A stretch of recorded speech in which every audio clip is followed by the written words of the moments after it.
Love it when you tell me that you want me. Never thought I'd make it this far.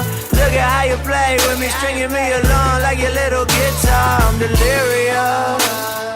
I keep thinking about you. Hey, what's up, guys? Welcome to Awkward Situations, the series where you guys leave comments about awkward situations that you're dealing with or that you've dealt with, embarrassing stories, whatever you want to talk about. I take the comments and I put them in the video and you watch it and it's all good. That track, the intro of the video, Delirious by Packy, my friend, one of my favorite tracks he's made in a really long time. It's really stuck in my head right now. So if you guys want to listen to that, link in the description. And I don't have any updated awkward situations for you guys. Remember, if you had an awkward situation in a video and it was resolved in some way or there's new information and you feel comfortable leaving it in the comments, I like to see those and then follow up on some situations. And I think a lot of viewers like it too. So without any awkward situations to update you guys on or anything else to talk about, I'll get into the first awkward situation. Oh, well, I do want to say there's been some really great comments the past couple of episodes, so keep that up. I have so many awkward situations to go through right now. We're going to do 4 today.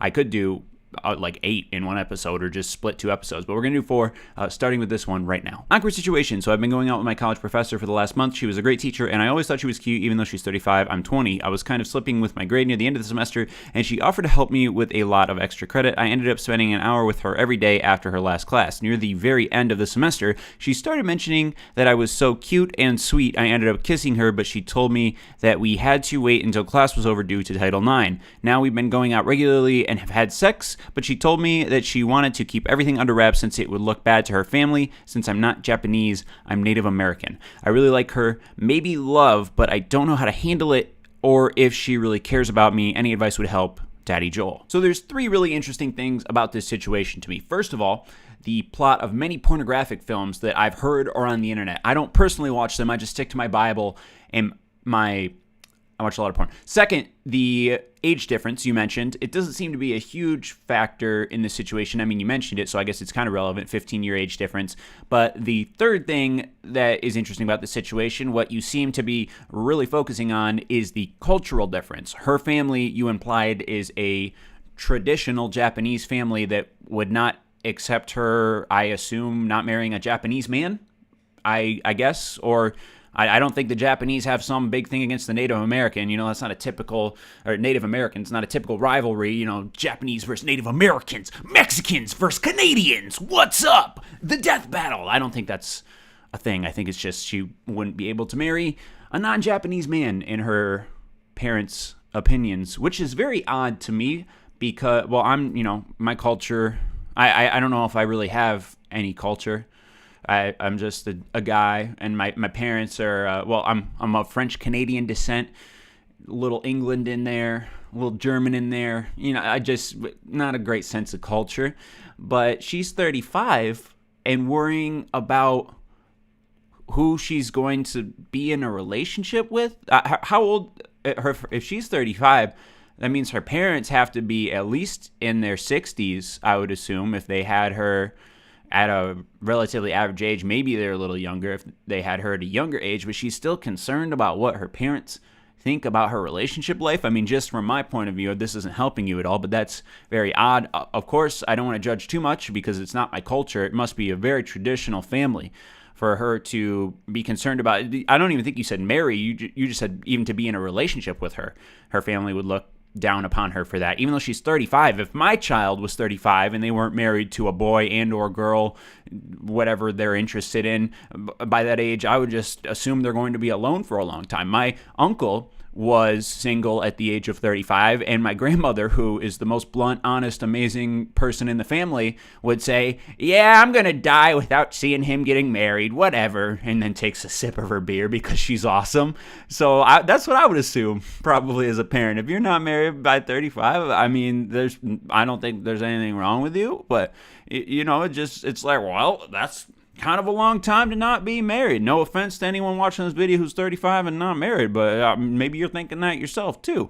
Don't ever give up on love. There's true love. Maybe be a teacher's aide and then you can pick up some hot student ass or student dick. I mean, he has an ass too. What am I talking about? I guess in terms of giving you advice, I'm glad you mentioned the age difference because I think that kind of factors into the power roles in the relationship.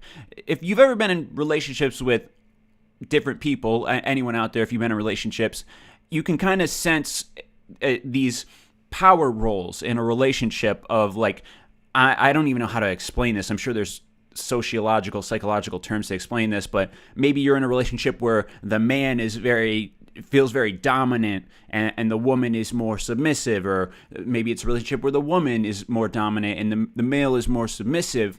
And I think it would lean that way in this scenario because she's much older. So she's kind of dictating the terms of the relationship. I guess that would be a better way to say it. There's usually in the relationship, someone is dictating the terms. And in a really good relationship, both people are dictating the terms as equally as possible, which is how I feel my relationship with my wife is. But I would say that also makes this a little complicated. She's probably dictating the terms of the relationship because she's older and you're letting her because you're 20. What are you going to say to her? She remembers 9/11 and you probably don't. So, I mean, she has a lot of life experience, probably amazing in the bedroom. So that's awesome for you. If I know you're talking about love, if nothing else comes out of this, might be the best sexual experiences you've ever had in your life. So be sure to remember it. You know, when you climb to the top of Mount Everest, you got to look around and remember everything you're seeing because it's really hard to get back up there. You know, some people go up multiple times, but it's quite a journey. So just really remember this time in your life. Remember this beautiful, amazing time. If nothing else happens, you've done your, family proud. I don't know if you told them about this relationship, but Finn is playing with a mouse at the door. Sorry if that's distracting. I would say you should question her a little more in the most delicate way possible about why she is concerned about what her parents would think about her relationship. I mean, don't create I guess if you want to get in a fight over it, I'm not going to tell you how to work your relationship, but I would try to find a way to just get her mindset and her perspective a little, because you need her full perspective to make an educated decision. If her full perspective is there is no way in hell that I can see myself marrying someone who is not Japanese because my parents, even if they're dead, will haunt me from their graves like some Japanese ghosts and just ruin my life in their afterlife, then I would probably not pursue a future with her. But again, you need to have the whole picture before you can create your own picture of what's going to happen. I guess I'm going to assume that's the case because I'm a negative person, that she could not see herself marrying someone who isn't Japanese. So I guess just have fun while it lasts, but don't hurt yourself. Like, don't get in too deep, as they say, but, get in too deep as...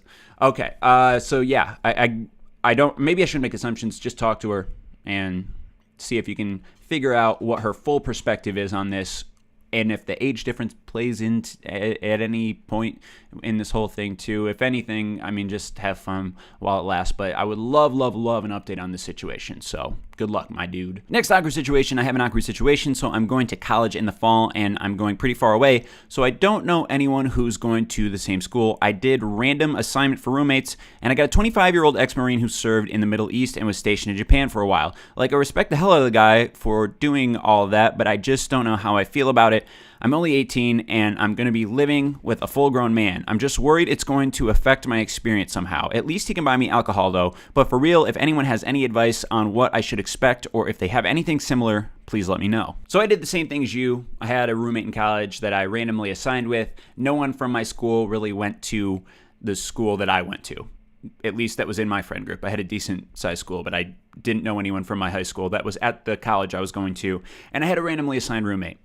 And if I was in your shoes, I would feel a bit relieved knowing that this is a 25-year-old male who served in the Marines. I'm making assumptions, but if I saw that on the contact information that this was going to be my roommate, and I talked to him and I got that little bit of backstory that you got, I would assume that he is going to be a lot more focused in school than the average 18-year-old, and he's probably going to be a model roommate, especially if he was in the Marines. Marines have living restrictions, as in they have to clean bathrooms dutifully, and they have to make their beds look very nice. So I would assume a bit of that rubbed off on him, and he would keep the room extremely clean, probably be focused on his studies, and just be a model roommate. The best possible roommate you could ask for. Most 18-year-olds are douche nozzles, no offense to you, but they can make the room dirty. I mean, just mentally, even going through the list of people that I had in my hall, I probably had about an average roommate. Could have been better, could have been better friends with him. We didn't have a lot in common. He watched a lot of anime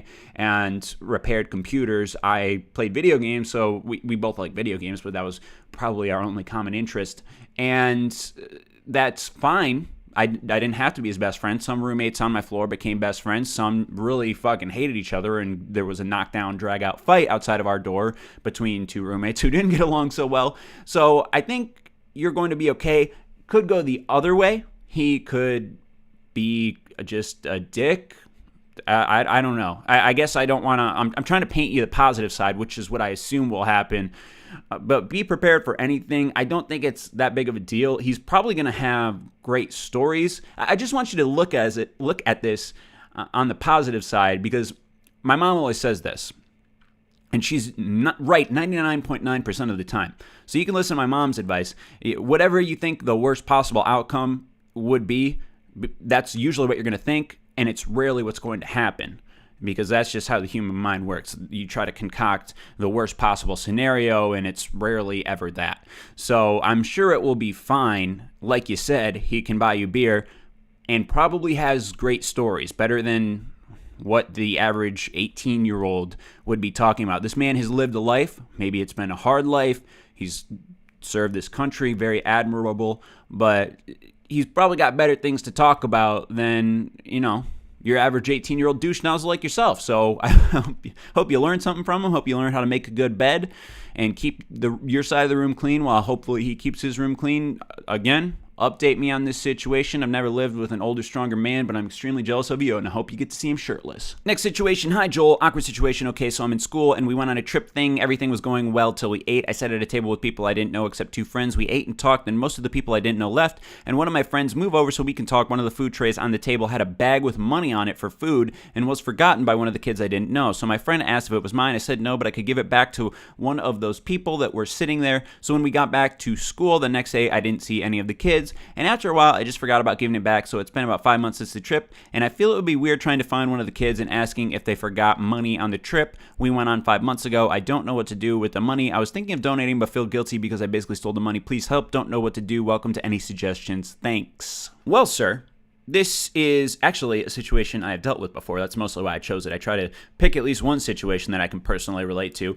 I was in a film class my senior year of high school, and one of my compadres in my film group brought some prop Viking helmets. I guess they were metal helmets that it covered your nose. The metal piece covered your nose and then the eyes. So maybe it's a Spartan Warrior helmet. I don't know. They were metal and they were heavy and not comfortable to wear on your head. And he brought those from home. I don't know how much they were, but he insinuated that they were expensive. So we did a shoot on location, and we couldn't go back to the school because it was past school hours and we wouldn't be able to get in. So I said I don't know what the reason is that he didn't want to take them home. I mean, this was almost 10 years ago now, but he said he didn't want to take them home. So I took them back to my house, and then I graduated, and I think I still have the helmets at my house, or I gave them back to him years later. I actually know where he works now, and I've eaten there. It's at a restaurant, and I'll see him, and every time I would see him after like the situation happened, he'd be like, hey, you still got those helmets? Can I get them? And I'd be like, yeah. And I wasn't like trying to keep them. I wasn't like, oh yeah, these fucking helmets are worth so much money, I want to steal them. It's just, like you said, being kind of lazy. Like, I'll figure this shit out later. I have on my to-do list, there's a bunch of stuff I want to sell on eBay, and I keep putting it at the bottom of my to-do list, and I never finish my to-do list because not a very good... What's the opposite of lazy? Not productive. What's the opposite of knowing how to say words well? So I'm not an extremely productive person, and I never get to the selling the stuff on the eBays. And that's like this situation. It probably wasn't high priority to you after this day. You focused on your schoolwork or your friends or whatever else you did in your life, and you're like, hey, I still got that money. And I'm assuming this is not a large amount of money, so I wouldn't feel too bad about it. The person who left the money probably forgot it, unless it's like Sidearms. My friend Sidearms came to my wedding, and his parents gave him $1,000 for food. And he pulled that out at a restaurant, and we almost jumped on him like, don't show this around here. We didn't even live in I don't live in a bad neighborhood. We were eating at a restaurant in my neighborhood. It's not like it's a dangerous area, but it's like, damn, When you see a dude whipping out $1,000, they gotta be like a rapper or someone who is extremely careless with that amount of money. I'm assuming this was like $20 or less, so I wouldn't feel bad about it. If you do want to donate it, shameless plug, I'm working with Wounded Warrior Project later in the week. I believe they are streaming on the 29th. I don't want to like stop the Awkward Situations recording because I feel like I'm in a flow to look up when the date is, but keep tabs on my social media. There's a stream for Wounded Warriors Project. Great organization if you want to donate it later in the week. But I would say just, don't feel bad about it. Maybe don't be a thief in the future, you fucking piece of scum. Sorry, I had to get that out there. You probably feel bad enough. I just wanted to, let you really have it, but I don't think the person would even care. And like you said, it'd be kind of weird to go back after the fact and find them. Maybe in the future, I would just say if you couldn't immediately find the people when you got back to the school, just drop it off at the principal's office and it's their problem. It's the adult's problem. I got other things to do. Here's some money I found. If someone wants money, it's in the principal's office. And that's if I lost my money on a school function, the first place I would go to look for it would be the principal's office. So just future advice. I hope that resolves the situation. Don't stress about it, dude. You're a thief, but you can turn your life around from here. You're not actually a thief. Let's do the last awkward situation before I forget how to talk completely. Last awkward situation. Hi, Joel. After watching one of your videos of your current status on religious belief, it inspired me to confront my parents that I felt the same way of not having the same beliefs as them, Roman Catholic. After that day, they got extremely pissed when I don't want to go to church with them and tell me I'm going to hell. The devil is going to take me. I respect their beliefs and all, but they don't with mine. How can help them adapt to expect me to who I am, or do I continue living a lying? Please help, thanks, if you see this. So I've had this channel for a while, and I say many things on my channel that I forget. I'm not sure exactly what you're referring to when you say my status on religion or whatever you said. I feel like I've said how I feel about it many times, and I don't even know if all the ideas flow together or if they make sense. I have a general belief that there is more than likely not religion, and that since humans are the most intelligent beings on this planet that we know of, they concoct this idea of religion throughout time to give their life a sense of meaning. That makes more sense to me than religion actually being a thing, which would be awesome, by the way. I want religion to be a thing. I want there to be, who wouldn't want there to be a heaven and all that? I mean, I don't want certain religions to be a thing. I'm not going to name them. Fuck you, Buddhists. No, that's definitely not Buddhist. But, I want there to be religion. I think that would be very great. I just don't necessarily believe it myself. Although I will say, I've never not wanted to go to church, even if I haven't believed in God. I don't go when I don't have to, but if my parents are like, hey, we want you to go to church, or I'll go to Megan's church a lot. Megan has a really cool church with her family. If they want us to go, if there's something special happening, like my nephew just performed with the choir in the church, and I thought that was really awesome. It was really fun to see him, and it's cool to see sermons, like to see people speak and listen to their stories. If there's a good priest or preacher or whatever you would call it in your religion or version of a certain religion, it's cool to hear people talk on a Sunday morning. Get up on a Sunday morning, get some coffee. It's a good, productive day. I don't really have a problem with going to church at all, even if I don't necessarily believe what's happening in the church or believe in what is being said.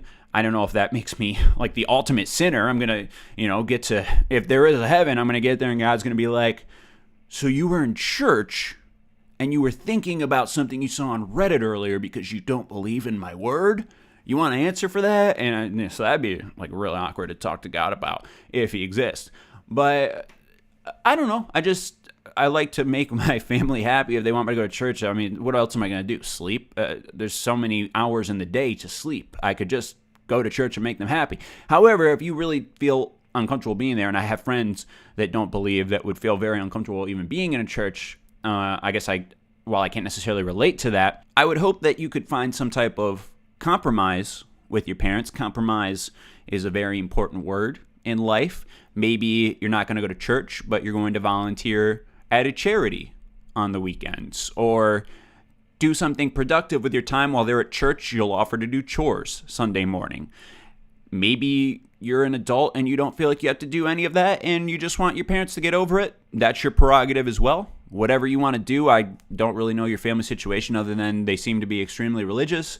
So if you could find some better way to spend your time other than sleeping on Sunday mornings, or just, donate to charity, help out with a charity, whatever you can think to do, I think you need to find a compromise to make that. I mean, maybe your parents will get over it. Maybe that's what you're going to try to do anyway. Just not go and have them get over it. Usually if kids, my parents' perspective was that when we were 18, we could do what we wanted.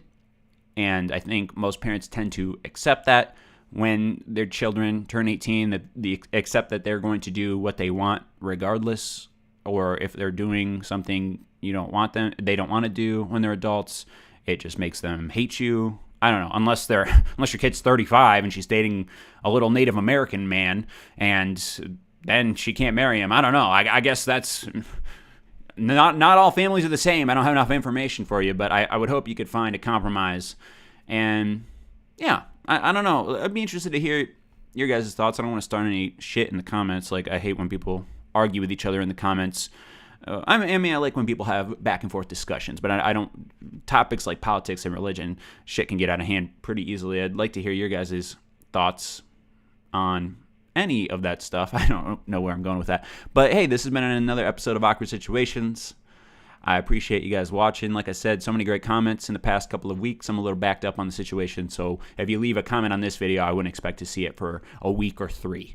I mean, like 2 weeks or 4. Like, a ways away, let's say. I'm backed up. But I appreciate you all.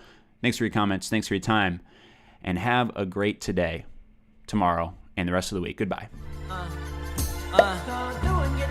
You got me delirious. I keep thinking about you.